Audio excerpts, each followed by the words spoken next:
我们现在看到这一组是 STI 的卡钳，是从玻璃窗外在森林人上拆下来的。客人因为异音、刹车音来整理，那我们把刹车卡钳拆开之后，在清洗的过程中发现，它这组 STI 卡钳是仿品。我们可以看到内孔，它活塞的内孔非常的粗糙。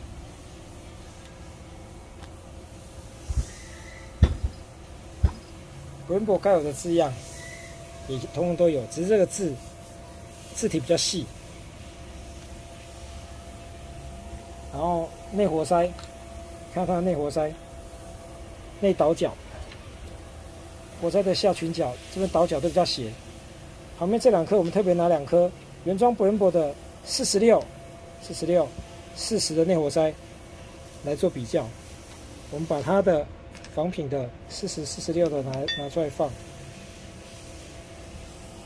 你可以看到原装 Brembo 这倒角跟这个仿品的倒角是不一样。我常常在影片中说明，仿品的倒角很容易拆开之后就会发现它这是仿的，而且活塞的底部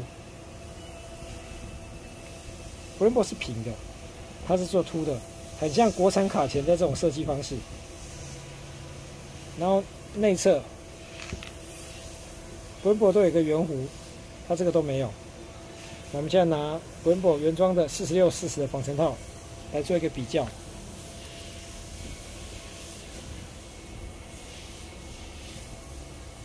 我们把它字体放正，然后另外一个也是一样。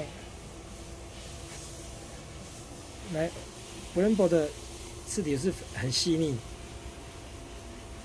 仿品这个你会觉得它的字体比较立体，该有的符号都有哦。然后40的防尘套一样 ，Brembo 的，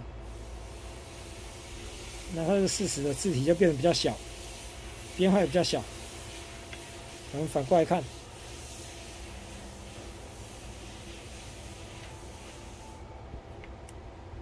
反过来这样看，说真的，一般的人是看不出什么端倪的，但是去试它的那个弹力，活塞的这弹力，防尘套弹力，就可以知道仿品很硬，材质非常的硬，不像原厂的这么 Q 弹。这就是我常在讲 ，STI 卡钳有仿品，大家就是不相信。真的让我直接拍到了。